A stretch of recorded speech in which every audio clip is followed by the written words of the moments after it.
Kada tinan FDCH oferece bolsa estudo para estudante sira husi ensinu público, maibe estudante barak pasa.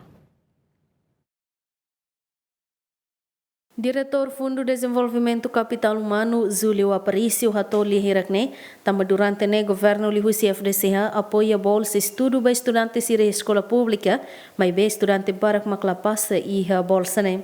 Diretor Zulio Aparicio nos informa bolsa estudo nebe governo oferece né, lá os deit ba funcionário no ema sira nebe mak serviço e a instituição estado no privado sira, mas be oportunidade ne ba estudante sira nebe mak remata na sira ne estudo e a nível secundário. To agora liu por exemplo, anesan agora, ami teste barak liu nebe liu ni sempre mai escola café.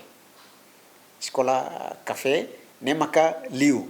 Escola café mak liu tamba sira hanuri o língua português.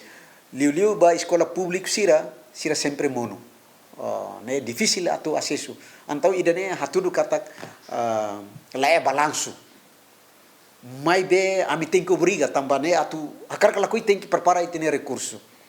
Tambane idane falhanço itahotunian.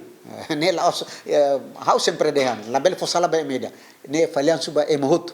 Itahot tem que contribuir. Professor Sira, ina ama estudante rasik tem que cooperar. Autoridade local, diretor escola Sira, reitor Sira, ne ita tem que ita hotu.